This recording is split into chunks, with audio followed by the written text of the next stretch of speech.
It's Reset City, baby, as it is day 2 on the LCO. My name is Papa Pike. I'm joined with Skimmy and Tally. Megalodus, lads, it's day 2. How are we feeling? You excited for a set of games? Always, mate, always. We had some cracking games yesterday. Yesterday were very one-sided, but it proved for a very entertaining night. Tally's now part of the casting crew, so he's through the hardest part, as are you. So congrats, boys. Thank you. Oh, well, thank you, mate. Tally, you excited for a couple things? I know we've got a couple different sets of games going on today. Anything you're excited to see? Maybe some repeats of yesterday? We're hoping for a corky.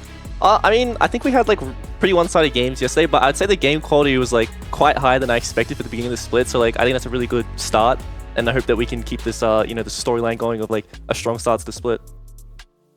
Mate, it's going to be the very beginning of it all, so it's only up from here to see who's going to start working their way up that ladder. I know we've got those fun predictions that we definitely will get into later, but lads, day 2 is pretty exciting stuff, and we keep coming back to this, but I want to know, Skimmy, how are you feeling for this set of games? Like, we've got some good ones off the bat. We've got Bliss that we're going to talk about in a second. Bliss versus Ion. What are your thoughts on this? Oh, it's going to be such a great game, mate. Bliss, I mean, obviously we'll see later on, but they've made some significant changes to their roster, so you're expecting them to come out with a bit of a bang.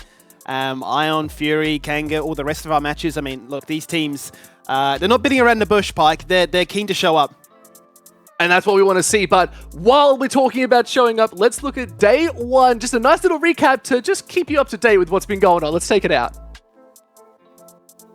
Walking into Shern here. We are walking into Shern, and Goodo, that is not the face check you want to do there, buddy. Fido, they're going to try and rage into this team fight because Mammoth surrounded by 4. Try to take down a lonely Leona support. Look how long!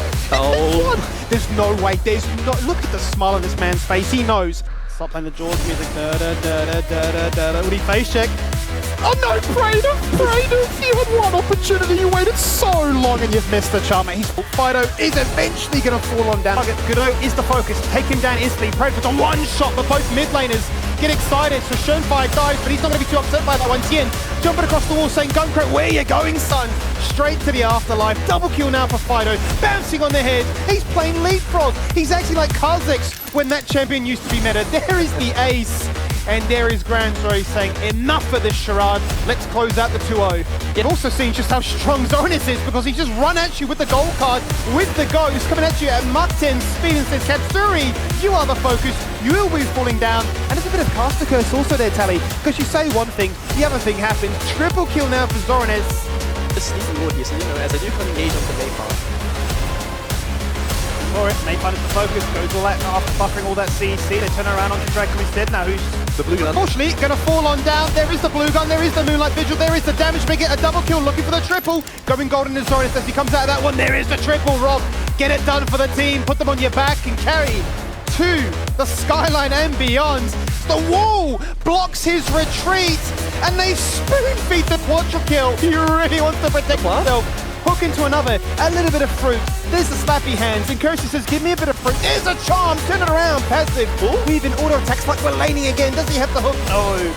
Oh, the great chase eventually comes to an end. And they might be winning this fight as a result. It's only an exposed Nexus, but out goes the Moonlight Vigil with the Requiem. Is that a triple kill? They rush for the end. They say, we might lose this game, guys. Just rush for the end. And I don't know what it is. And what a day 1. We just got to see those fantastic highlights, but we got a day 2 here. I had a little bit of a kerfuffle. It's Bliss versus Fury taking off the main stage tonight to start us all off, and then Kanga into Ion later on tonight. We got some awesome games ahead. We're going to have to get some more highlights for you after today, but Tally, Bliss versus Fury, this is going to be maybe my series of the week, I would say. Yeah, I'm just excited to see like what Bliss has to show after they've made their roster upgrades, and whether like Fury like sticking to that same roster is gonna like mean they can grow together as a team. But now as well, Skimmy, we have looked at Bliss a little bit, and I want to focus on these guys before we talk about the other teams. But Bliss, they've just been looking so good, especially last split, but they had those roster changes, and we're definitely going to talk about that. But anything you'd like to see from Bliss as they sort of start to change it up with these rosters? Well, I'm just curious, much like we said with the side of Grand Zero, does their style change too much as a result, right? I saw from Grand Zero, you've brought in 2 new players, and side grade, upgraded, whatever you want to coin it as, they look very much like the same well-oiled machine that's getting it done. So I think you still got the core function of like, you know, Violet, Harry, and Biopanther. Can you build around that? Well, I would imagine so with the winners that they brought in. Yeah, no, I'm pretty keen for that, but we do have a little bit to talk about, Skimmy. I want you to break us through Aladoric coming back onto Bliss after a bit of time off. Let's look at this. Look at this, and Kevy as well. These are guys, absolute titans of the industry. Yeah, they're absolute beasts, as you say there, Pike. I mean, these guys, you know, they've had their breaks, they've had their opportunities to go overseas. You saw Kevy go over and play with CLG Academy, picked up with the likes of Juves, another one of the O staples. But Aladoric, all he knows is how to win. It's kind of criminal, really. He takes a break, comes back, oh, I might as well just win again. First for both those lads. And I mean, this will be the first time that Bliss, since their inception joining the league, have not had their jungler be Why Not, right? So it's a big change up. They've obviously gone through a different support every season, but you know, Aladoric, as you can see here, is a serial winner, and you'd argue has always looked his best when he's been partnered alongside Violet. So yeah, quite excited to see these lads join into the team. And see Bliss, I suppose, answer the demons that haunted them in in Split 1 rather, of coming third, and this time make it all the way over to PCS playoffs. Mate, they're looking for that PCS playoffs, but you mentioned the next person on our lips is Violet. We want to look at this player, and Tally, I want you to break this down for us, because this player, look at this roster, he's been back up, and look at that love heart on Aladoric. They're back, baby. Yeah, that's really cute. I think it's not to take away from the sports that he's played with, but it's just showing to like how Violet has grown as a player. He spent almost 3 years playing with off-role supports, and not to discredit them, but he has been still considered one of the best AD carries in our region. And now that he finally gets to partner back with Aladoric, which we consider the best bot lane, one of the best bot lanes that Oceania has ever had, I think it's just, you know, really great to see what they'll be able to do. They've sort of just come full circle, right? Like, it's that 2021 Split 1 first, and then just like, yeah, look, let's just, if it ain't broke, don't fix it. So they just swap it back out, get them back together, and I'm expecting some pretty big plays, and you sort of know these guys are quite versatile. So I'm quite excited for that. Do you think they're going to pull out anything off meta for us here, Tally? Nah. Like, when I think of Violet Aladoric, I think of like Zyra Khan. Like, they're just looking at these like these duos that just absolutely demolish lane. Aladoric is like, to me, he's the staple melee support player. Like, he's so good at it. Like, he's just gonna pick like a Leona, a Nautilus, Rakan. He's gonna roam. He's gonna kill your mid laner. Like, that's just what he's really good at. Nah, that's absolutely true, and we just have to wait and see, but we got time before that. But before we even stop talking about that, we got to look at this other side of the roster, right? We got Team Fury, Skimmy, and these guys, like, honestly, it's the first team we've seen in a long time that has the same core. Can you believe it? Yeah, we went back through some of the rosters over the years, and we looked back to 2022 when Pentanet actually kept their entire roster from Split 1 all the way through to Split 2 when they had the likes of Balkan and Yuri, where you've obviously got that crazy little play at the start, right, where, oh my god, Balkan's stolen the Baron, right? It's crazy. So, I mean, this is kind of exciting for a few reasons, because generally speaking, teams get signed, players get signed, but they only stay around for a split. Either things didn't work, players don't get along with each other, what they thought was working towards the end of the season actually got worse and so on. So kind of excited to see that Fury have said, you know what, these are the players that we want to stick with. We believe that we've set ourselves a pretty solid foundation, and I would agree with that, right? I mean, they finished the split tied in, what, that 6th spot? Obviously a very rough occasion for them being in the lower bracket of that playoff, so it was a very early elimination to one of the favourites, obviously an Antic who made it to the finals. So I think it's some smart leadership and clearly a good indication that those lads get along well with each other. Yeah, last team we've actually seen that actually kept their roster for more than 2 splits was Pentanet back in 2022. So, and they had quite a good time with that as well. They were quite successful. So we'll have to see if Fury's decided to take a play out of their book and see if they can do it. But ladies and gentlemen, we have something quite fun for you. It's the Champion Conundrum. A little bit of fun for you guys. For it is a cheeky little splash art. Let's take a quick look. Is today the day luck's with you? Is it now your life could renew? Then you must play the game, cause I have to proclaim life's a game of chance. And the Champion Conundrum is Guess That Champion. It's a fan favorite of all yours and mine. First time we're actually able to do it properly, I think, here, Tally, as well for me. So we're going to have to see what this is going to look like. Let's just get it straight up and just jump right into it, because I need to know it. I'm very patiently waiting for this. And who do you think that is there, Skippy? That's interesting. Candy Blitzcrank. Candy Blitzcrank. Oh, okay, hold on. I don't know. I'm gonna go random like Arcade Caitlyn. Arcade Misfortune. I think it's like a Lulu. It's like a... Maybe that Candy Poppy? Oh, Nah, it's is it the kinda- Annie? Annie. It's the Celebration. Annie, yeah. Anniversary Annie? Yeah. 10th anniversary special. Yeah. Hey! That threw me off in the corner, the bottles and stuff. Yeah, that's what got Oh, me. damn, that's good looking skin though. Everyone should have that skin if you've been playing for long enough. But nice little turn there. That was difficult. What Do else? you think Tally No, a it's good hard. result? No, though? okay, I'll honestly be impressed if anyone can get it from the first angle. Because, like, just imagine there's someone waking up, like, all right, my job today is to just do the most obscure splash art pitches possible. You're not being All right, well, we got another one that. coming up. We got another one ready to go. Let's have a look at this one and see. You see, like, the what? Misty Kazakhs, but it's just not. It's a bait for Kazakhs. Like, so... is It's a Zia? Rengar skin, then. It has to be. It's Mecha Rengar. Rengar. Yep. Hey! Light work. Easy. That was a good call, actually. The second showing the Kazakhs, that was really nice. Good work, Tally. I'm going to give you the point for that one. I think you earned that. You did. You gave me the hint that I needed. I'm not going to take that. Mate, well done. But awesome little conundrum. That was a lot of fun. I like these, man. But we got another one. Okay, hold on. That's this Tristana is or something, eh? That's Tristana. KDA Kaiser. Oh, it's the set skin. It's the... Firework. Luna Festival set? yeah. Yeah. Man, I'm struggling today. I know This those is arms quick. anyway, dude. I like taking my time with a bit of Loldal and that But the sort of thing stuff. is, But damn, that was they like bloody good skin. deliberately zoom into an obscure like section, and then it gets Yeah. even worse when you know like they had the skin art where it's like 8 champions on one, and you're like, Oh. wait, it could be literally one of anything. It's like the the Heartsteel one where it's like the same picture, but okay, here we go. what is Next this? one. Who's that? That's Zigzan who? Is it Heimerdinger? I'm generally dumbfounded by this one. Oh, is this the Malphite skin? Is Mecha it Mecha Malphite? Malphite? What's Crank? Yeah, Mecha Malphite. Mecha Malphite, eh? There you go. God damn, Tally, you're on it, man. Bloody well done. That was huge. He's literally huge. He's like, look, I've played enough drafts. I've seen these skins enough times. It's ingrained in my head. I told you, if we get champs with skins or champs that I have played, it's not that hard. It's just when they do the new skins, no idea. Now I just imagine Tally like he's in lobby and he's just sitting there and he's just looking really intently just in the corner of these, just being like, I'm just prepping for LCO next split. I'm just gonna look at every single skin. But I love it, man. Well done to you both. You guys got both the points in all of that, mate. So congratulations. Big round of applause for both of you. But ladies and gentlemen, we are gonna go to a short break as we start to prep for the next set of games. So stay with us. We'll be right back.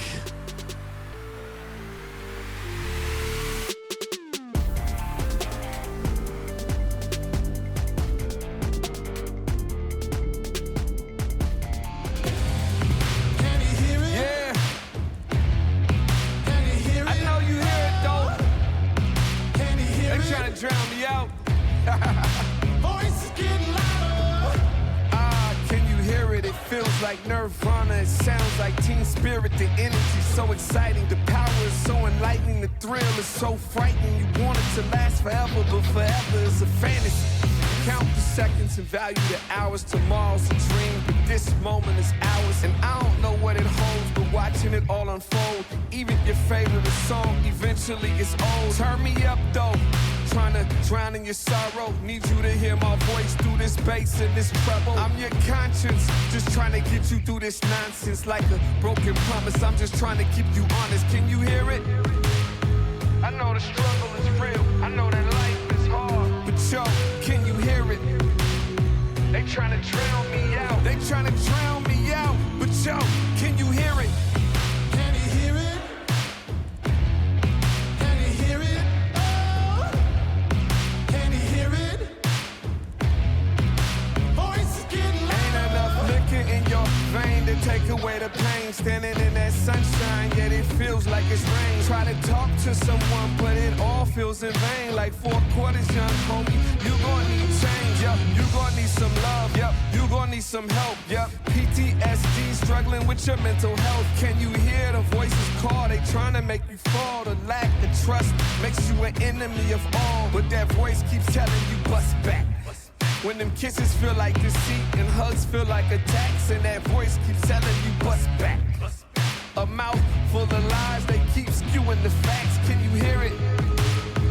It's a still small voice in the back of your mind. But yo, can you hear it? They trying to drown it out. They trying to drown it out. Knock it down. Can you hear it? It feels feels like nirvana. It sounds like Team Spirit. The energy's so exciting. The power is so enlightening. The thrill is so frightening. You want it to last forever, but forever is a fantasy. Count the seconds and value the hours. Tomorrow's a dream, but this moment is ours. We came from the bottom. We go to the top. We gon' grind harder until our heart stops. We came from the bottom. Here's the reason that Kevy's after becomes the Varus. Full stand on the stopwatch, it's carnage! They're all charmed at his command! Oh, the boom! It's do or die! Hey, welcome back, guys. Nice little bumper and nice little break just to get us ready and set for these games. Boy, do we have some bangers lined up as we have our arguably favorite team about to take onto the Rift. Bliss versus Fury. It's going to be a bit of a spicy one, but I'm pretty keen for this one. Skimmy, what do you think is going to be the main champion picked up throughout tonight's games? Do you think there's going to be one that is the hot take? It's a hard one actually, because I think you've got champions that are going to get permabans. So if we go with like Presence, then like Corki's right up there. A whole bunch of AD carries are probably right up there as well. I think, if anything, I'm praying for Skarner. I said it all last night. I want to see some Skarner gameplay, be it top, bot, or in jungle. And with Aladoric coming back, you can't look past his Rakan. He is the Rakan player. So, yeah. I need to see that, but talking about the Bliss lineup, we do have this roster to show you what this team is made of. Let's take a quick look at that. And Tally, I want you to break this down for us. Yeah, so I mean, we've finally brought in like Aladoric and Kevy, and we've kept the three staple players from the split one, like powerhouse that Bliss was. I think that pretty much every single player on this roster is proficient, so I wouldn't expect to see like any champion pool issues. I'm really excited to see like what they want to flex, because you know we've seen Corki as a flex, we've seen Skarner as a flex. I'm just really curious to like what direction Bliss want to go like as a team and what playstyle they want to take. Yeah, Skimmy, anything you'd like to say? I know you're looking at Aladoric, but is there any other lane that we should be focusing on tonight? Well, you can never look past Biopanther. He is the, you know, quote-unquote, best top laner we've ever had. I think he's definitely got competition with Swiper for that. I think he needs maybe one more title under his belt to try and make that a bit of a unanimous decision. But, yeah, constantly rank 1 on the solo queue leaderboards. Always grinding, always showing something different in games. And, yeah, wherever he goes, success follows. So, excited to see Big Bio back in action. Big Bio back in action, ready to blast out on the Rift, but they've got some competition that they're going to be going up against tonight. It is Team Fury, and this roster hasn't changed, so they have that synergy that could be really in their favor here. Skimmy, is there anyone here that you're really liking? Well, I mean, for me, it was Tomasino. I think definitely very critical of him in his rookie season, falling behind in lane and making some characteristic mistakes, or uncharacteristic mistakes, rather. But he came out the gate swinging, right? Really showed up big time last split, and was taking games, or taking lanes even, away from some of the big dogs in the league, right? So definitely a really hot prospect to keep an eye on. Was one of the most improved players, actually, right? Obviously, as you go through the roster, I think Finder was a fantastic addition, looked really well alongside the likes of Hooper to showcase what he can bring to the table. And then, yeah, Chirp, I mean, he'll tell us he's nervous, but then go out and then just drop a nuke on the opposition. So with him and Nox together, yes, you got like the Belveth tax that you have to pay for him. But those two together, I think, as long as they've been grinding hard, there's a big reason why these five are together, and they should, yeah, put up a good fight to Bliss. Yeah, Telly, it's that Chirp that I wanted to talk about. I think we've seen some really high hopes for Chirp in this mid lane, right? Like, he can play those sort of solo champions, got the Syndra, I believe he's been picking up the Orianna, but do you think he's got a little bit to work on still? Is there hope for this player to really shine tonight? I think he's a very proficient player. Like, I've versed him in solo queue many times. I think he's a good laner, and like he plays a lot of different mages, which is, you know, what you want to be focusing on right now, especially in this meta. I think like every player has stuff to work on, you know, like no one's perfect right now, and especially since Chirp doesn't have an insane amount of experience, like there is just, you know, there's always room to grow, but I think he has a bright future ahead of him if he keeps working hard. Well, you've mentioned the brightest future, and we have the brightest star, arguably, in the LCO. We have Brandon, my boy Biopanther from Bliss. How are you feeling tonight, my man? I'm feeling pretty good. Like, I actually feel confident getting back into it, so I actually feel nerves right now. It's actually pretty exciting, low-key. Oh! This is the first time I've heard you be nervous before. After every interview I think I've ever had with you, and every interview I've ever watched of you, you've never been nervous. So what's making you feel those nerves?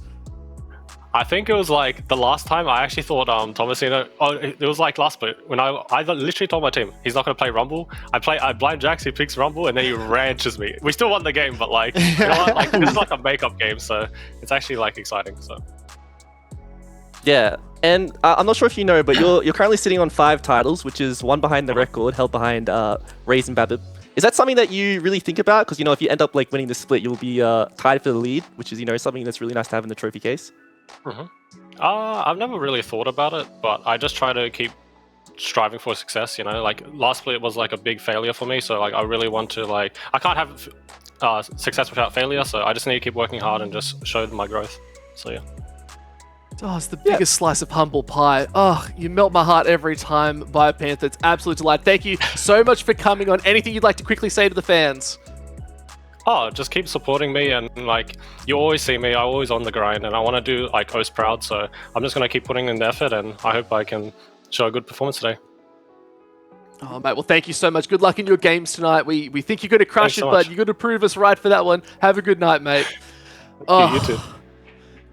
Oh, he's just so delightful. I can't get over it. He inspires me. Like, even I want to go back to playing now. Well, I don't want to put out conspiracy theories, but once upon a time, me and Bio would always play ARAMs together, and I would just go full Yumi simp for him and be like, "You're the best, blah blah blah blah. You do everything. I'm just here to be your hype man in comms and Discord."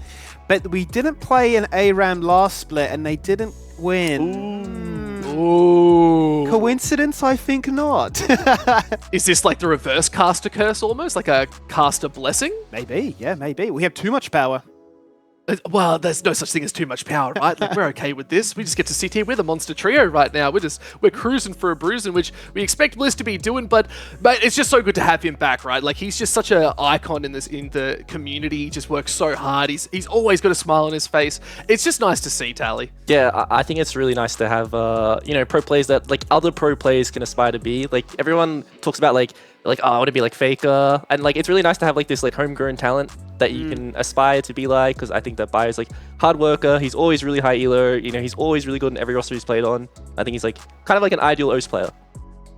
Yeah, he's honestly, for me personally, from like watching for so long, he's like the goal, right? Like if you can reach that pinnacle of hitting that humble pie where you're just like, hey, look, I don't really care about the titles. I don't need the titles. I just need to be the best I can be. Mate, if we could have 5 BioPanthers on a team, that team's going to Worlds, they're taking on Faker, they're going to 5-man Faker under tower and Faker's screwed. They'd be sponsored by Colgate, mate. They'd be smiling too much.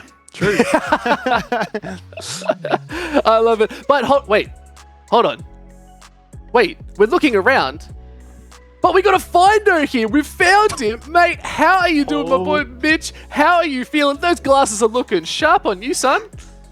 Thanks, mate. It's good to be back, and it's good to finally be on the cast with you, mate. How you going? Oh, mate, funnily enough, so for you, all the folks at home, me and Findo have actually been dreaming of this moment for, I think, about 5 years. We've known each other thinking about this moment, so this is a big fuss. So before a tear runs down my eye and I run off to the bathroom, Findo, how are you feeling for tonight's games? You're back after a big split, same roster. How are you feeling? Yeah, I'm feeling pretty good. Like, we got our... I can't swear on the broadcast, but we got defeated a lot last split. That's the nice way of saying it. So I got to learn a lot from reviewing all those games and got a lot of an arsenal, at least individually, to bring that to my team this split. Yeah, beauty, mate, beauty. Well, I suppose that is the question, right? What was the sort of main reason why you boys decided to stick together? Is it because of the sort of self-belief that, just another split under your belt, all that hard work from split 1 will then add up, or is it just literally the vibes are fantastic? You don't want to change things up? I think like changing between splits is something you should only do if you have to. Like, it's so much better if you have the preconceived like ideas built up, and it's just like you take a break and you come back, you have all the built up, but you lose all the negatives you built up over the split. That's what it looks like to me. Yeah, fantastic. Fantastic. Well, Findo, thank you so much for joining us tonight. It's an absolute delight to have you on. Good luck in your games as well. Real quick question though, any player on the side besides you that we should be watching tonight? Oh, I think we watch Nox. Nox has been talking some big words. He wanted me to smack talk Bliss, so that can be me calling him out to have a big performance. All right, that's good for us. Thank you so much, mate. Go prep for those games. I'm excited to see you play. You have a great night, yeah? Thanks, boys. Cheers, mate. Oh, look, another staple. Like, that's just a friendly face that you want to have on broadcast too. I'm going to be out of the job soon. I only just got this job. This is what I want him to, like, slam lock in Belveth support and be like, now talk some big words. Talk some big words now, bro, because I'm absolutely running it. Like, I have your chair. What are you going to do? Yeah. But we do have the side select that we need to take a quick look at to see. Homegrown Bliss is the home side, picking up red side for game 1, and then Fury picking up blue. Skimmy, that's a mix-up. What do you think? Yeah, it's pretty interesting. I'm a fan of when teams actually go for red side because it shows that they value the laning phase that much more. They really want that counter pick. We've certainly seen it used to good success in the past. Sometimes it's been kind of depressing. We get a 5th pick Cassante, like a 5th pick Ornn. You're like, nice one, guys. We've really utilized that that 5th pick to great effect. But yeah, I'm sort of curious to see where that decides to go. Is it a bio? Is it a Harry? You know, is this even bot lane? Are we saying Alidoric or Kevy? Because like literally any of them could say, I deserve to, you know, be the star of the show this game. But Tally, does that also tell us that there could be some sort of hidden tech that we don't know about that they're saving for that final pick? Like, do you think there's something special up their sleeve? Nah. Okay, I have the inside knowledge. Okay, I played with Alidor for 3 years. This man values counter pick above everything. Solo laners, get out of here. Give him 3p, give him 5p. Like, he's like, I don't know. He just wants counter pick no matter what. I know he's like, guys, let's go red. It's really good. Trust me. Just the sneaky, just like, hey, it's all good. But in the side of all being good, guys, we have a Twitch vote that you can put in. Don't forget to put your votes in to see who's going to take home today's game. It is Bliss versus Fury. Don't forget, the vote is up there. I'm getting better with it. I'm predicting it pretty straight off the bat. But chuck those in, get all those channel points in. You know you want to bet everything. You don't bet just like a little bit. All or nothing, baby. Skimmy, you said that to me first night. That's right, mate. You got to go and be in it to win it. Got to go for it, win it, in it to win it. But we now have our predictions here, Tally. Let's have a quick look at these and see what we think is going to be the outcome of tonight's games. And it's pretty unanimous across the board, Tally. Yeah, I mean, it's pretty hard to bet against Bliss. I think, like, that roster was really strong Split 1, and they have, on paper, upgraded for Split 2. And I think they're just going to have a great time. I expect great things from them. So I'm probably going to go for a lot of Bliss 2-0s in the future. Ooh, a lot of maybe even moving into some other ones, but also at the same time, before we outside of the scope, Skimmy, do you think there's a team that might rival the Bliss? Because we've had a couple 2-0s thus far. Is Antical GZ maybe one of the contenders that could swing your vote in the future? Yeah, no, without a doubt. It's still, to me, at this early stage, feels like a 3-team league that are all vying for that first place spot. Obviously, the top 2 making it over to Tier 1 for the PCS playoffs, but look, I'm keen to see if these other teams like Fury and so on can look to try and cause a bit of an upset, a bit of a stir, and if anything, take away 1 point, because that not only helps them guarantee a playoff spot, but also upsets that sort of upper bracket seeding. So these week 1 games, while some teams will say, it's all about forming ideas and getting comfortable with your teammates, these can be some easy and very important points to take away. Yeah, because they can be quite successful. Like if you take a couple points early on, it sets you up a little bit later on too, especially with the 3-point system. So if you win both games, you get 3 points. So taking those early leads really can extend a lead in the future and really sort of set the pace for what other teams need to do. So I'm pretty keen to see if Bliss is going to be able to do that, but we're just going to have to wait and find out. But any final things before we get into it, Tally, because we're pretty keen for these games. I know I am. I just get to sit here and watch and hope that I can chat with Twitch chat and have some fun, but are you excited for this one? You're talking about Alidoric. Any thoughts on that? I mean, I'm just really excited to see Alidoric play again, honestly. I also want to add on to Skimmy's point. I think it's really important that the top teams like lock in these 2-0s. It's really important that they don't drop games to teams they shouldn't lose to, because like every point counts, and as we said, like only the top 2 teams get to go to Taiwan, and it's a 3-team league right now. So it's really important that we be winning all those games that count. Yep. Yeah, it depends if we are going to hit those wins, but we're just going to have to wait and find out. But at the same time, Skimmy, what do you think, mate? Like, we've talked a bit about Corki, talked a bit about Skarner. If you had to pick one, Skarner or Corki in this game, first game of the night, Come on. which one would you pick? Well, I'm going to be very biased and say Skarner, because I just want to see just how broken this champion is. Like, how good does it look in a pro's hands, as opposed to, like, you know, you see these TikTok, YouTube montages, and you're like, okay, bro, that's staged, that's fake. I want to see a real titan of the league be like, this is why this champion got reworked. Nobody understands it, but I do, and then it's one more extra respect ban, because, like, imagine a world in which, like, Kevlin has to be banned, Alidoric's Rakan has to be banned, Bipemper's entire life has to be banned because he plays every champion in the game. Like, yeah, it's just too much. Well, talking about games, Champion Select is ready to go, so I'm going to send it over to you, lads. I'm going to just go beat off the bush and just go watch the game off onto the side, but good luck in the game. Game 1, Bliss vs Fury. Have some fun, lads. Beautiful. All right, boys. Well, yeah, let's jump into this one then. Let's see what we've got ourselves in for a treat, as Bliss look to try and bounce back from the upset, the heartache, really, of finishing 3rd, missing that trip over to Taiwan, as we highlight. They've made those massive roster changes. And you'd imagine that this is where the he's results gone. come from. Skarner's been banned. I'm upset. End the show. I mean, like, Bio's the tank player. You don't want to give him something that we consider a really good laner in top and extremely strong tank. It's just like a staple ban to get rid of. Yeah, far too good to be allowed to go on through. So Talia also denied away. We know that certainly Kevy is, if not the AP mage jungle player. So certainly AP options in that regard would have to be considered.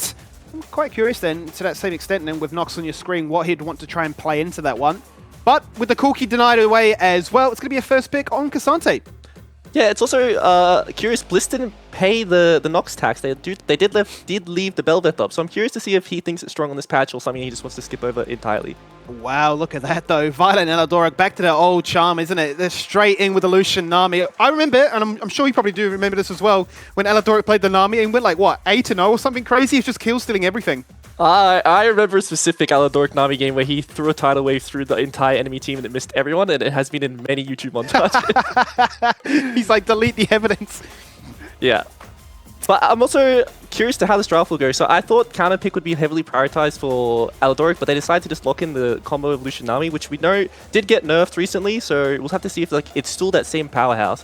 I think something big about Lucian right now is that First Strike was buffed, so Lucian's income in the early lane is, you know, much higher. Maybe he wants to go for that cashback combo as well, and see if he like can snowball the amount of gold that he gets in the early game. It's a really good point because, you know, despite some of the woes that Violet's had to deal with in recent times, last split anyway, during the regular season, he was by far and large the best laner. You know, in terms of gold, experience, you know, CS difference, he was just so dominant that nobody could really hold a flame to him. So surely now you're thinking this is them at prime potential with a Lucian Nami that's going to be obviously very aggressive into a Kalista Nautilus. You did mention that even though we're on 14-10, the ability to lane switch could still be there, whether or not that's a possibility for these two teams to consider.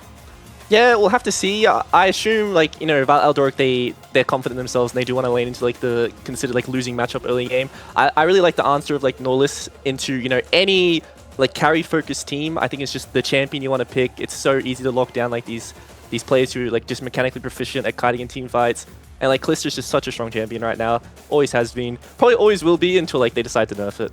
Yeah, it almost feels like one of those champions needs a full rework. Otherwise, she's just gutted and just, yeah, never seen to be played again. Either way, Bliss are going to ban away two junglers in terms of the Vi and the Viego. So any AD threats that could really look to try and snowball and sort of hard force resets. Out comes the Tristana. Double Yordles with the Poppy denied away as well. So anything that has kind of knockbacks or really good ability to buffer.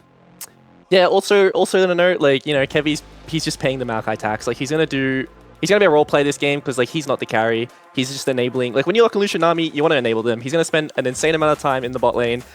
He wants to make sure that his bot lane is comfortable. He wants to make sure that like they have like the setup for team fights in the, you know, the Maokai ult with the root coming out as well. Just making sure it's very smooth gameplay. Absolutely, and I think that's the really strong hallmark of a great team, right? Is that you have so many great players on there, but you can all drop the ego and say, look, I can be that 1v9 player on my day, but on this occasion, I'm going to let you be the star of the show. So keen to see how they look to try and round out this draft with the Jax locked in. Instant response though from Fury is, we want Brand, we need some AP damage. They certainly do. But what is their solution to round this all out? What is the way to bind it all together? As we see a Lux on our screen. I don't know if that's going to be a confirmation. Seems a little bit too crazy, so the Victor is what they'll settle with. Yeah, I do like the brand. Like the team comp of Bliss is pretty low range, so it's a staple AP pick to go with. Very curious about the Victor. See, the problem with Victor, he has been an extremely weak control mage for like the past couple seasons. He could not match with the likes of Orianna or Azir. He just did not have the wave clear, the damage, the early game prowess that they did. He was just a pure damage champion. But, you know, with the recent addition of the Blackfire Torch, like maybe he's got some of his power back, because I personally always considered Victor like the strongest of the control mages when he hits his item spikes. Like when he gets like those 6 items, he's the champion that can 1v9 extremely easily. Yeah, and I suppose it's always been the question, though, of when you talk about the control mage category, why pick a Victor when you can go for like the Azir, the Orianna, the Syndra, the list goes on and on and on, right? And that's exactly what Harry's going to default to, right? Going to go for the Orianna, going to be an absolute lane bully and look to try and, you know, spike earlier in this game to make sure that we've got a Lucian army, they want to be aggressive, we've got an Orianna that's got 2 engaged sources to make sure that shockwave package happens. I understand what Bliss have put together. As for Fury, already sort of briefly touched on it with the brand, the low range that, you know, Pyroclasm's just going to be bouncing all over the show. Yeah, I do like both comps. I think they both got what they wanted. Like Fury's comp is a good mix of like we have the early game, we have the CC, but we also have like the late game power of Brand, Victor, and Cassante. Like they're not too worried about any stage of the game, but they can give, you know, if they want to concede early dragons because of mistakes they make early game, they can because, you know, they still have scaling. But I also think Bliss is really comfortable with how this game went. They have, you know, multiple carries and a really, really easy front to back to, you know, play through. Certainly is. I suppose when push comes to shove, if you were to take away the nameplates, which comp would you prefer to play? Playstyle-wise, I'd always want to be on, you know, the red side, Bliss's team comp. I just think it's just much easier when you have, you know, both mages, like control mages, but Ori just makes the game way easier because you have that CC plus like the lane control that she gives. I think point and click CC from Maokai, very good. And then like I think like having the, you know, the power of the Jax, like when he's just like left to his own devices, being able to scale is just, you know, something to always rely on. Certainly is second to none. There's going to be scaling, there's going to be early game shenanigans, and there's going to be a rift which we can jump into to kickstart day number 2 here of the second split of the LCO this year. Let's see then, as Bliss showcase this brand new roster with a couple of new additions, some familiar faces returning back down under. As for Fury, they've stuck to their guns, kept all 5 players, and as you heard from Fino in his own interview, what we've gone through the hard part, which was that initial split. Let's you know, take all those lessons, let's put them into practice, and let's build upon that, right? They finished in 6, tied there with Kanga at 6 points. If they could get a win, or at least cause a bit of an upset here in this initial stage, I mean, this would definitely keep the rest of the league on alert. Yeah, Fury was definitely very close to entering like the upper echelons of the teams. I think that like it's really good they stuck together with the same roster, so they're able to like build together, grow together, and, you know, just become a better team, honestly. 'Cause I really like how they're drafting and the like identity they're going for. I think it's a really good start. It certainly does seem like a pretty good start. Unfortunately for us, though, the start of this game has actually been delayed. There's a pause. We'll find word in a second as to what's going on there. But for the meantime, we'll digest what we have in front of us, which is a minute of gameplay. But I suppose more so about the win conditions. On a serious note, what should we be looking to try and attribute? You kind of briefly touched on, you know, mistakes being made and objectives being sacrificed.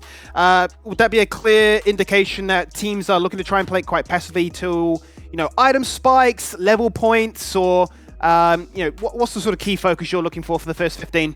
Well, for me, if I was like breaking down Fury's comp, like their bot lane wants to be able to, you know, play to kill the enemy bot lane, but they have a Brand who just wants to like get through his clear safely, be able to hit like his item spikes and like scale. Brand really doesn't want to like run into the river early and like try skirmish as much as possible because, you know, he's a susceptible champion to dying, especially to like something with point and click CC like the Maokai. So I really expect like it's just going to be, you know, slow early game from Fury. They're probably going to wait for like the level 6 power spikes on the bot lane before they really want to like pull the trigger.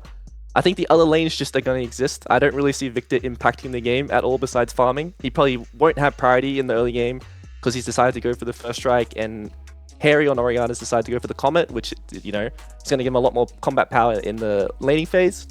So I feel like Bliss is just going to have a lot more control of the map with like naturally winning lanes and maybe micro advantages, as we do see Bliss actually heading to the top lane, so then maybe they are going for the lane swap here. It is an interesting one, right? You'd think a lane as esteemed as them wouldn't be too upset by the idea of taking on an aggressive matchup, but maybe it is just a level 1 bit of cheese. They are going to be spotted by this nice ward planted here by Fury, so Nox planted by his own blue, waiting for that to spawn. It is going to have enough time to run away. Only spots 2 at the moment, and the blast cone being burnt for good measure too, but based on this, they are actually initiating a lane swap, and this, I'm sure it does get viewers a little bit upset as to how boring it can be at times, but it becomes a little bit interesting, right? How does a team like Fury, with a lot less experience than Bliss, handle this? Yeah, that's actually a really good point to bring up. Like, Fury probably doesn't have any experience when it comes to lane swaps, because the only experience you're going to get is like in scrims, you force lane swaps, and a lot of teams probably aren't doing that because it is something Riot has talked about, like removing from the game. They don't really like lane swaps. So it's very hard to get practice on, and I think it's very cute how Bliss have done their setup. So they've had Kevy start and his blue side quadrant, and they've faked invaded, as we do have a flash onto mid. We do have a flash. There's a lot of things going on right now, so we'll talk about Harry for the meantime. It's actually Kevy flashes in, knocks him back and says, how dare you gank my mid laner like that? Fino instantly regrets it, and it's first blood to the boys in pink.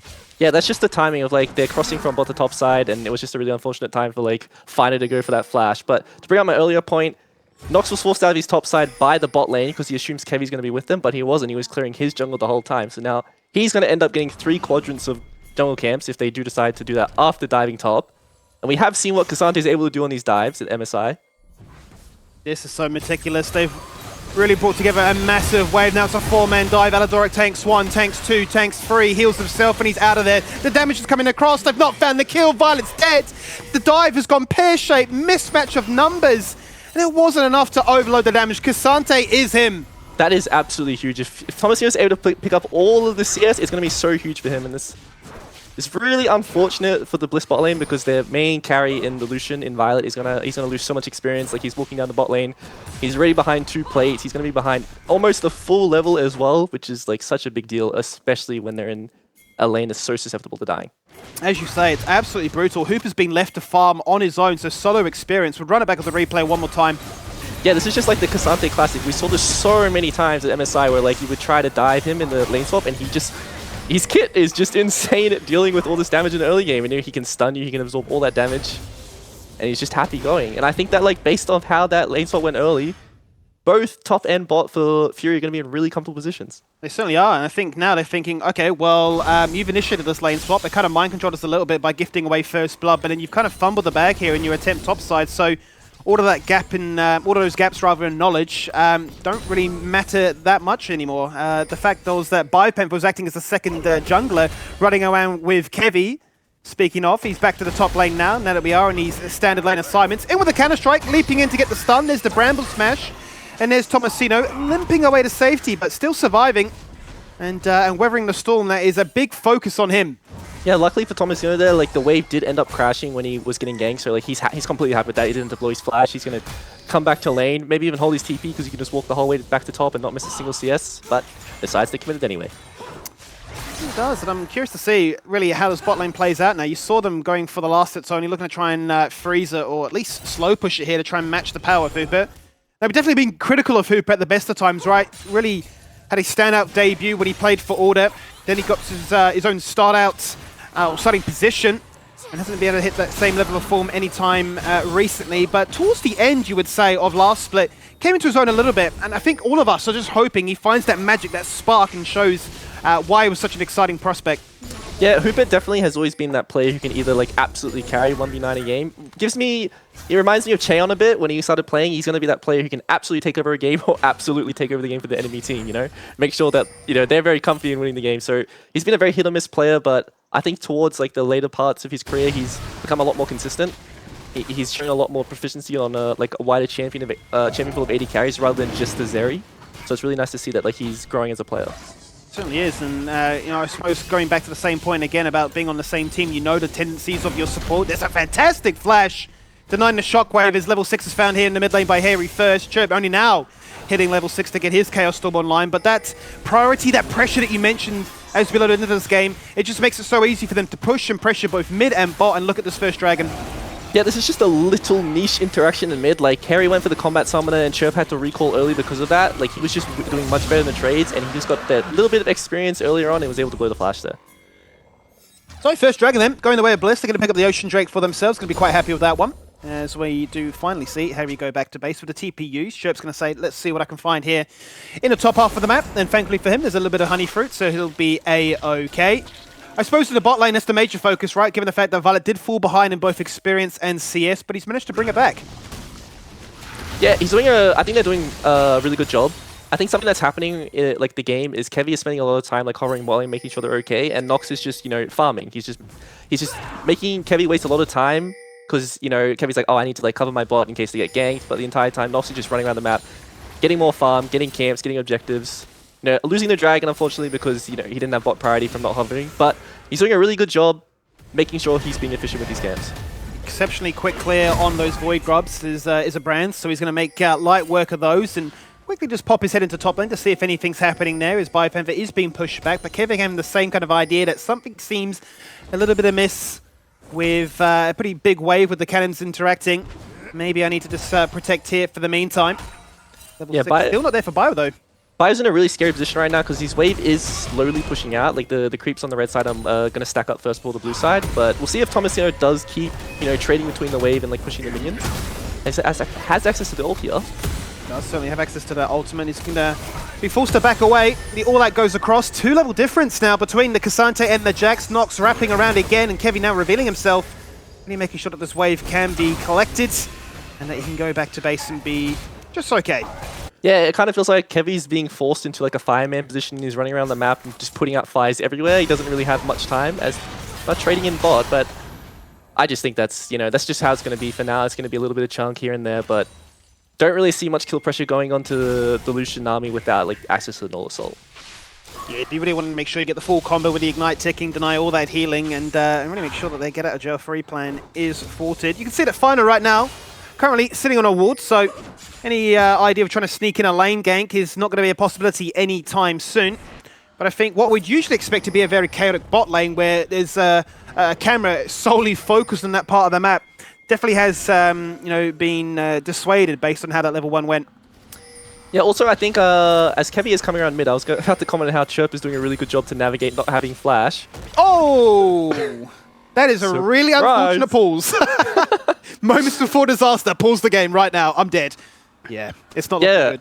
Yeah, I wanted to comment on Chirp's doing a pretty decent job, you know, playing like a considered like weaker laner than Orianna at this point in the game, especially with, you know, the first strike, losing his flash early. He's doing a pretty good job to, you know, maintain like a sizable CS difference and make sure he's not falling too far behind until he can get like his access to like his tier 2 boots and more points in his laser, making sure he's able to farm safely.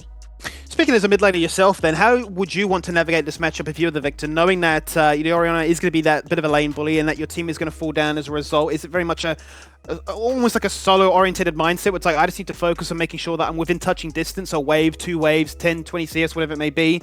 As long as I'm just slightly behind, then, you know, mid-game, late game, you know, I'm just going to blow this Orianna out the water. Well, it's more so like Orianna can't really stop you from farming without putting herself in like a really susceptible position to being ganked. Like you can always CS as Vic does, just when you lose your flash, you kind of lose access to being able to like trade evenly in lane and like maintain some semblance of lane control. He's kind of just accepting being pushed in, you know, just farming with like lasers and Qs and trying to outrange like the Orianna ball as much as possible. Really important that he has a side to hug, as we do see Kevy going on to mid here. Yeah, returning to live action where we believe that he is going to fall on down. They try to pass it across to Harry, and it is successful in doing so, but the amount of time that was used to make sure that the Orianna picked it up allowed Nox to flash across the wall and farm him just like another jungle camp. Yeah, I think Fury would be pretty happy with that trade there. Like, getting gold onto Nox is really good. As I was saying, like, you just need that ward to hug. As we do see a huge wave crashing bot, I don't really expect anything to happen. It's probably just going to be like a plate in the back off. Yeah, just be the case. Still time. Not a bad time in the bot lane then, and as you say, you know, massive difference between these two supports. Eladoric is already level 6 and Fino's still lagging behind at 4, so their ability to have that kill pressure is definitely not as hot as it would be there otherwise. Yep. But yeah, looking to try and find that first item spike certainly will be the case here for either of these bot laners. Because we know just how strong a Lucian and Kalista can be when they hit that first item spike. They can command so much pressure, be it we're playing towards bot lane or we're planting ourselves now in the mid lane and these towers just being destroyed.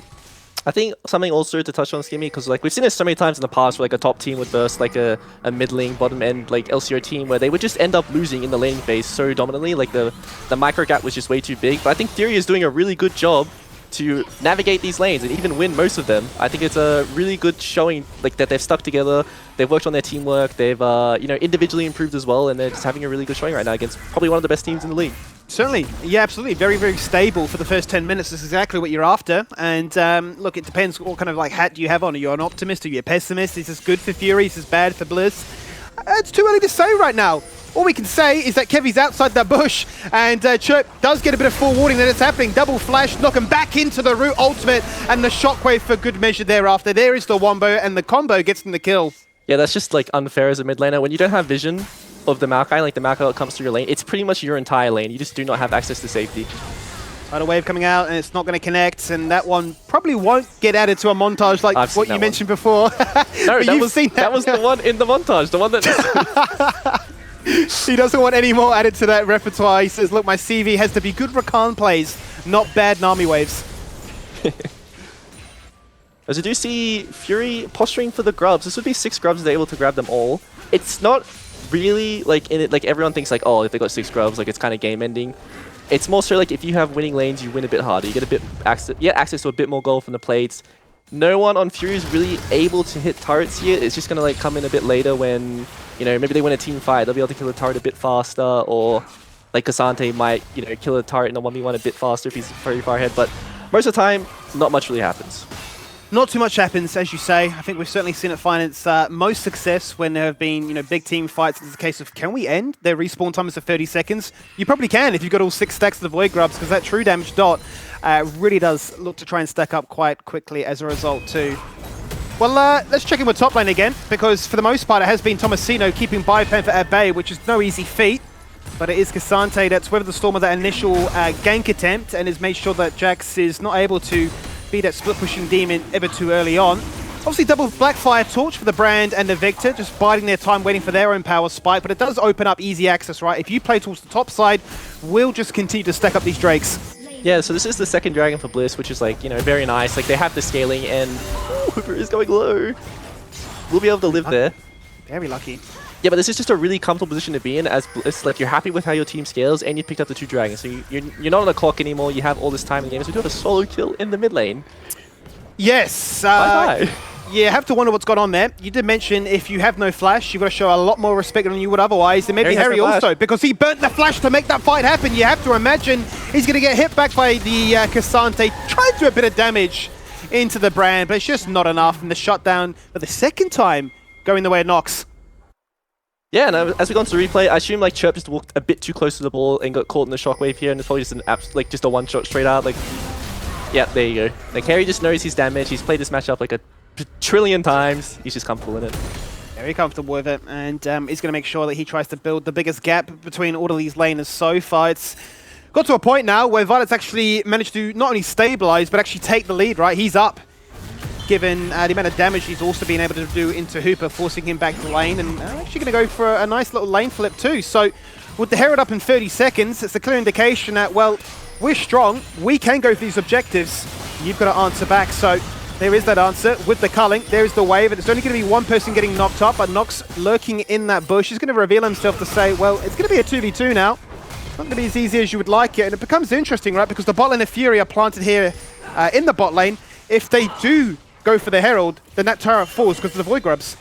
Yeah, this is just a nice setup by Bliss. They know the next objective coming through is Kevy is trying to ult. This will be a dive if they do go for it. I'm not sure if Kevy's going to get out of this.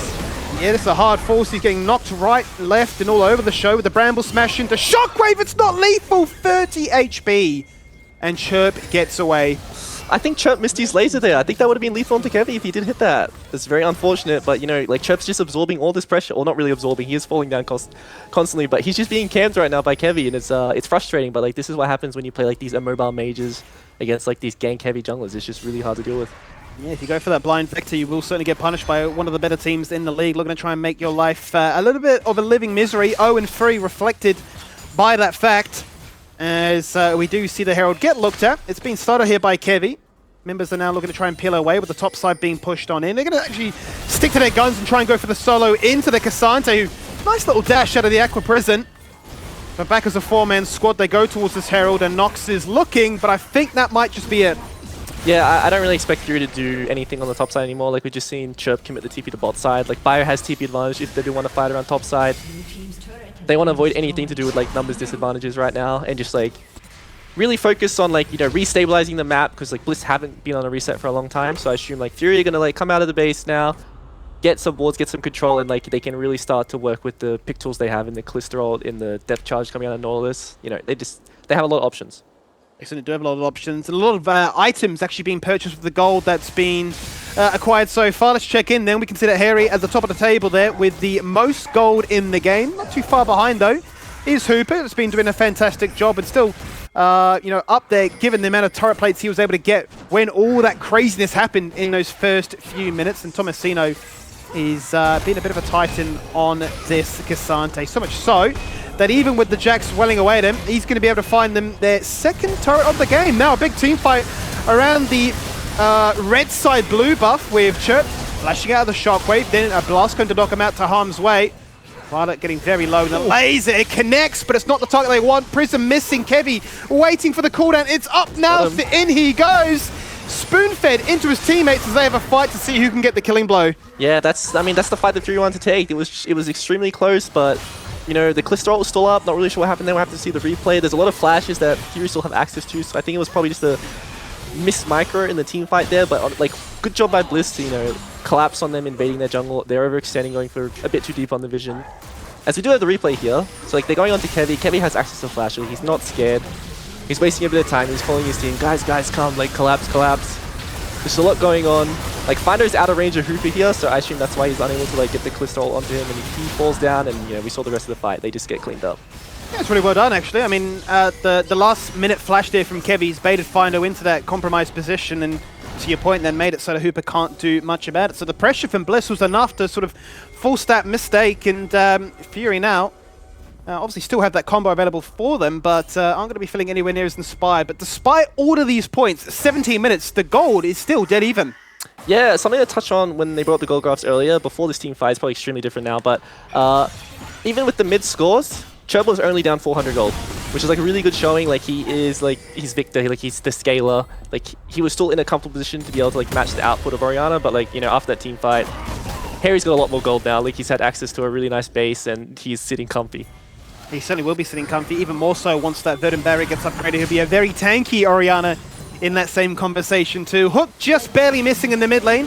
Nice guy. Findo unable to find what they're after. Third Dragon then picked up by Bliss as well, so then making sure they're going to get themselves a very early soul point. But Violet, he's forced to flash out of that hook. The depth charge though, you can't escape that one, as Aladoric also forced to burn that summoner. The Ignite is ticking. I don't think it'll be lethal, but it forced the fight to continue.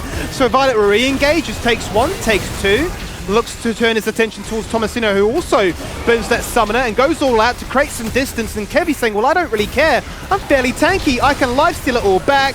Harry gets amongst their chaos. He picks up a kill too, and look at that burst damage as they nearly find their first ace. Yeah, beautiful reaction there from Violet. Like he instantly sees the Naught come out for and he flashes straight away. Like that's the #1 thing when you like with the Lucian, like wants to dash forward with the Nami buff on mid wave. He's really susceptible to being killed, and that's why we see all Lucians fall down in that one moment. But like he carried the fight by flashing that initial engage, and like it's just easy clean up for the rest of Bliss there. And it snowballs so much as a result, doesn't it? Not only are you taking 4 members down in that team fight, you've taken 1 turret. You've got the Herald that's now got a second headbutt off, and you've just won so much with a second turret too.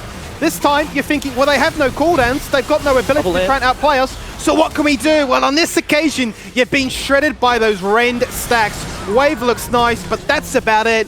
Hooper's got a double.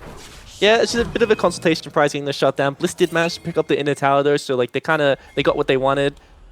As you do see in the replay, like this instant reaction from Violet here from Fogawar is very nice. Like this is like the difference between like a mediocre and a really, really good AD carry is like your positioning. Like they have nothing left to go into him now, and he's just free to do as much damage as possible. Really cute interaction there by Harry to like get the flash shockwave and pick up the disengage as we go straight back into a team fight on live. We go straight back to where that last team fight took place, as Kevy is the focus and will be the first one to fall on down. The rest of Bliss aren't there to back them up, and Chirp is still split pushing in this 1-4 setup. And he's picking up a lot of gold. You mentioned being down, what, 400 before. He is saying, well, if I'm left to my own devices, I will find value in those 6 void grubs. I will open up the map and try and keep pace here.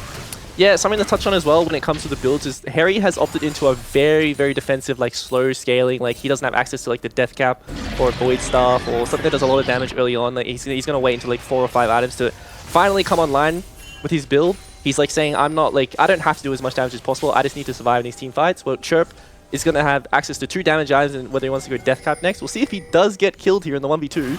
Yeah, is he able to actually get back to base and spend all that gold is the question, because that is certainly not to be the case. Eviscerated by the Lucian with the buff of that Nami.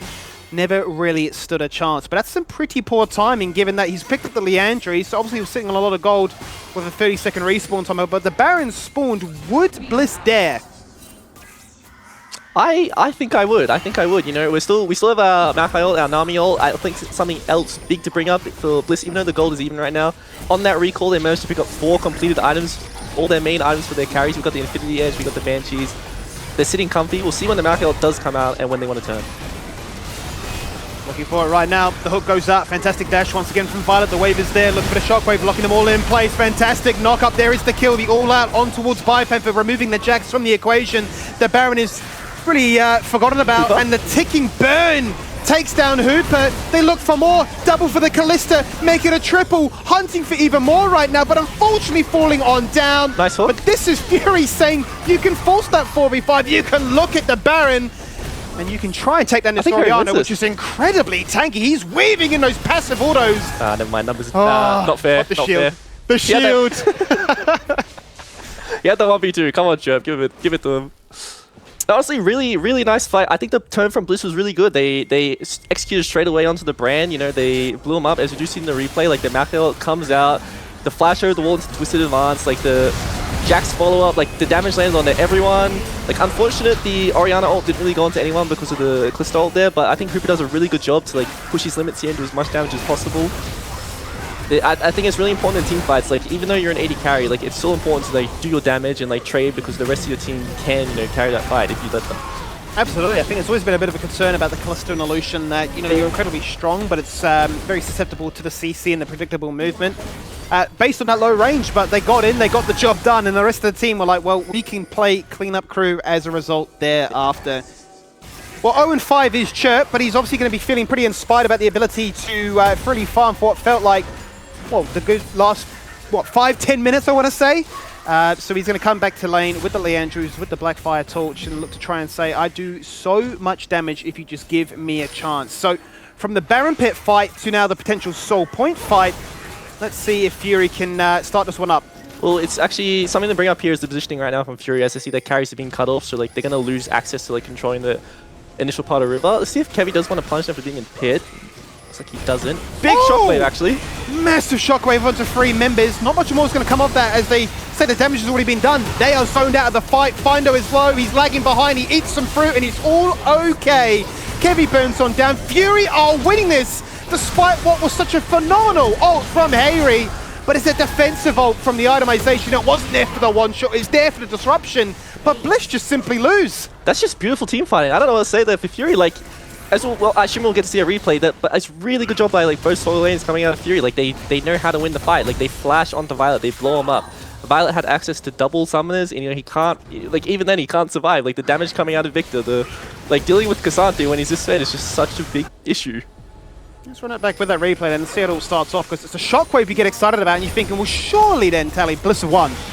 Yeah, like you would think this is a pretty good start here. Like the front line's going in when like none of the carries can follow up on the damage right here, so you'd think this is a good position. But you know, Thomasino and Chirp just do a really good job of taking out Violet here. And like as we said, Harry doesn't have access to any damage right now. Like he's just built a very defensive Orianna build, which is it's more scaling focused, and he's not going to be able to deal with his tanks right now. He's just more of a support for Violet until he gets his Death Cap and his Void. But you know, once they take out Violet, they're just sitting pretty. Like these tanks are not dying.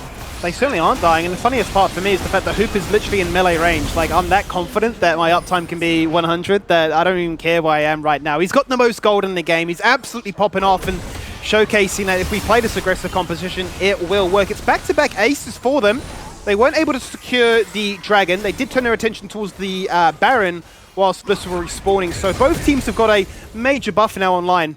Yeah, we are, like, you can look at the gold and think, okay, they got Baron, they got 6k gold lead, they're sitting very pretty, but I think that, like, the comp from Bliss should be fine. Like, you shouldn't worry too much. They're probably going to drop, like, inner towers here, this Baron. See, they do want to collapse onto the no-flash Victor. Ooh, a lot of damage onto Nox as they actually all collide in the jungle, going up towards top lane. They're looking towards Chirp. He is the focus right now. Wave and Grass not going to connect. Chirp playing fancy feet with it, and the depth charge out of vision, out of mind. Really is a lot of posturing and potential, but nothing being baited, nothing being burnt. And Fury got away with the inner turret there, so like they're happy. They got a flash on Orianna, they got the turret. Like, Bliss doesn't really have many options to deal with this Baron anymore. They're kind of just going to have to sack what they can, you know, and hopefully, since they do have the soul point, you know, they have time until that Elder spawns where where their next position on the map where they have to fight something. I wonder if there's a world in which they're actually quite happy they got the Chemtech Soul, given just how chaotic this game has been. The ability to feel a little bit stronger, a little bit tankier when your HP gets low enough would certainly feel not too amiss. Let's see. I would honestly, Skimmy, put it on the other foot. I think that Fury are happy that Bliss got the Chemtech Soul, because you would consider it the weaker of the souls, and now that they have access to the Elders sooner, it's better for them, because they don't want to hit a point where like this Callisto isn't able to do damage anymore, because the Orianna is so strong. So like they can really close out this game when this next Elder spawns. It's a good consideration. Hadn't thought of that once. So I wonder if the game does actually hit a point where we have a crazy Elder showdown, because as it stands, Fury know they're strong. They've still got the Baron for another 40 seconds. And they know that if they can just push in a wave, get a nice little bit of poke damage from either the Brand or the Victor, you zone off a key member. If that happens to be Violet like you see there, their wave defense is just gone. That hurts. That hurts a lot. Wowee. Yeah, Baido's being a bit cheeky here. I think Fury will probably play for the turret, but not the inhibitor. I think, you know, there's sometimes you feel a bit greedy, and this is probably one of them. Their Baron's about to run out, so, you know, they want to get that recall in. They've already taken, like, almost all their camps, all their waves of push. You know, they're very happy. 6k became 8, so certainly found themselves a pretty successful Baron power play, you'd have to say. But it is certainly two teams playing for very different objectives. Bliss playing towards the bottom half of the map, Fury playing towards that top half. And to your point, I've become very curious then as to just how much action we're going to see the next, 3 minutes, given that both the Baron and the Elder will be spawning not too far apart from one another. Would you be expecting too much to happen? Or should we have a bit of a calm affair where everybody's just saying, wait for our flash cooldowns, this next fight kind of just decides it? I think it's going to be a bit, you know, it's going to be calm because the next fight decides the game pretty much. You're going to either secure Elder or Baron or both, or the game, you know, there's a lot going through your mind at this point in the game as a pro player. You want to, like, you know, hit your item spiked and, you know, have your summons feel as comfy as possible. You can see the entire team hovering. Harry just so he's able to push out this wave. These are the kind of things you're going to see in mid-game when you have no map control. It's just all about, you know, getting as much gold as you can and then, like, being ready for that mid-fight to take control of rivers when the objectives get ready to spawn. Let's see then what sort of micro advantages either side can look to try and pick up for themselves to make life even easier to set up for these crucial objectives. Side laning, obviously, the main talking point, so double TP having to be committed. As Bio rocks up to say hello to Chirp, instantly decides against it because he goes, hang on a minute, this counter-strike is not going to land, and this damage is just not enough. Chirp gets hit by the shockwave, but did you see his HP bar move? Because I certainly did not. They are winning because Tomasino is just shredding them all down. This is a Cassante first pick, and it is finding value like you would not believe. Bio, though, finding his first kill before he inevitably falls to the grave. But this Cassante is in a league of his own. Chirp did not care about Bio there at all. He was running straight for Harry, trying to get the kill on his opposing mid laner while just getting absolutely his head bashed in by the staff.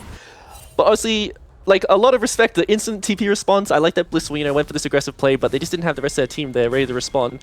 That was the only problem. They didn't really have a flash to punish on Victor either. He wasn't really overextending. But, you know, these are the kind of plays that you want to see, like, your team take when you have control of the map. The only problem is, like, Chirp has access to the flash, like, Harry doesn't really have the damage to kill him anymore, and, like, this Cassante is just out of control. Like, he just pretty much solo kills Harry here. Chirp is just getting solo killed by Bio, who just does not care. He just wants to take down this Orianna no matter what. And it's a weird one, because you can see at the top of your screen there also a second fight taking place with Fury having the inline track already being in there to make it very easy for them to walk on down and collapse and guarantee that the fight was a winning one. And look, I'm absolutely pleased to see just how strong Fury are right out the gates into one of the strongest teams in the league. And look, you can definitely play on either side of the foot. Are you happy for Fury? Are you concerned for Bliss? Either way, I'm certainly excited by the league we have on our screen, because 30 seconds now for that Baron and 40 thereafter towards that Elder. And this is when now you say, summon a check. What's up and available? Well, Bio no flash, Hooper no flash. These others going to be really on their A game. Something also really important to note is that, okay, you would say, like, Baron's spawning first, we need to go on top jungle, we need to get vision, but since Elder is spawning so close, it's really important to have mid control, because you're able to walk off, like, either side, you know. Let's say Fury commits to a Baron in the next 15 seconds, Bliss could just walk down river and just trade the Elder, you know, they'll be happy with that. That buys them more time in the game, more time to scale. It's all about, like, mid-wave right now, having access to both rivers. I think Fury is probably not, it's not something that a lot of teams would be comfortable with, because it's like a very experienced thing. And it's really important that, you know, you just don't give up mid-priority when you're strong, when you're the stronger team. Does this feel like one of those situations where you want somebody to try and peel away with the TP advantage and try and push in a wave to try and break this deadlock in mid? That's something you want to do, like, before the situation. Like, your way at the moment, like, you can see, like, the Fury sideways are much better, and they're going to continue slow pushing in. The problem with that is, if Bliss lose this team fight, we do have access to TP on Chirp, and he can probably end the game if it's a one-sided affair. I certainly wouldn't put it past him at this stage, as we are really just holding hands as a full A-Ram here. Navigating from the middle of the lane down towards this Elder, saying that's a little bit more valuable than this Baron. Everybody agreeing. Oh, Findo goes for a cheeky little Hex Flash hook to see what he can find. Out goes the wave, hits absolutely nothing. Bubble neither. I've seen that one before. Yeah, we're not too happy about that one. You've been a player with him thinking, oh, come on, Eladoric, this is a clutch 30-minute moment. But yeah, towards the Elder we go. And is this a fight where Bliss say, we want to start up this dragon, we want to try and bait even more out? Yeah, so this is cute by Bliss. They're committing to, like, bot river. They're saying, like, okay, well, actually no, they're not now, but something that they could do there is they commit to the Elder and say, like, okay, if you want to fight us, like, you're gonna have to walk into river now. We've got that Malphite ult, and, like, here it comes. Becoming unstoppable is Tomasino as Spy Feather gets hooked, jumps back in, hits a two-man counter-strike. Instantly, Chirp is dead. He burnt the flash, but he got not really that far away. There comes the Kalista ult to get them to safety, and well, without your star mid laner, it's a 4v5 and an Elder. You just can no longer contest. Just like that, that's the execution difference. Like, a lot of Bliss players are going to be a lot more comfortable in this scenario where like they're constantly going back and forth, waiting for like that one spell to hit for something to happen, and you know, they just pull the trigger faster. There's so much damage in late game and Chirp just gets blown up. Curious to see, I don't think Fury has the damage to do this. They do have to execute secure with the Kalista, but I think they're going to get wiped here.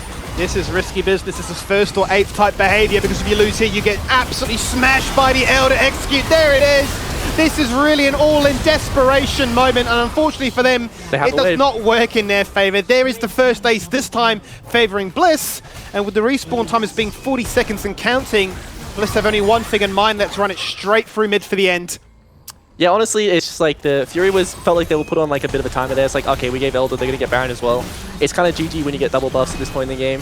I can see why they went for the Baron, why they decided to flip it. Honestly, like, it's better than the scenario they would have been in when the enemy has both buffs anyway. Can't really blame them for trying, but yeah, like, once they lost that initial fight and gave the Elder, it was pretty much lights out from there. Well, Bliss are going to win the game, but they are still behind in gold, which I think paints a very interesting picture as to how the series has all gone so far. Either way, a phenomenal way to kickstart day number 2. Yeah, honestly, I think it's a great performance from both teams. Really good job by Fury to like come out and show that like, oh, we're a contender. Like this, we actually play really well as a team. A lot of like laning that they could work on, but I still think they did a really good job. I certainly do agree with all those points, right? The fact that they've come out the gates with a comp that wants to be aggressive. They had to deal with some of the crazy shenanigans out of Bliss, but they flourished. They had the gold lead, they gave them a run for their money, and those late game fights, they really can be a bit of a 50-50. At the break though, it's Team Bliss that take the win.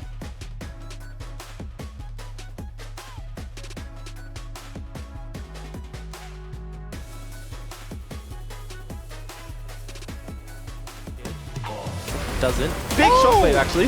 Massive shockwave onto 3 members. Not much more is going to come off that, as they say the damage has already been done. They are zoned out of the fight. Findo is low. He's lagging behind. He eats some fruit and he's all okay. Kevy burns on down. Fury are winning this despite what was such a phenomenal ult from Hayri. But it's a defensive ult from the itemization. It wasn't there for the one shot. It's there for disruption. But Bliss just simply lose. They have the equalizer, they have the Lily ult and the Moonlight Vigil. Oh Here they go. no, they've caught what they needed. They've taken Harry, they've taken Violet, they've got all you could ask for right now, but Rumble comes into effect. The AP mages are saying we'll do it all on our own. Attack damage is overrated. We've found 4 between us all, but Katsuri. Tonight already feels like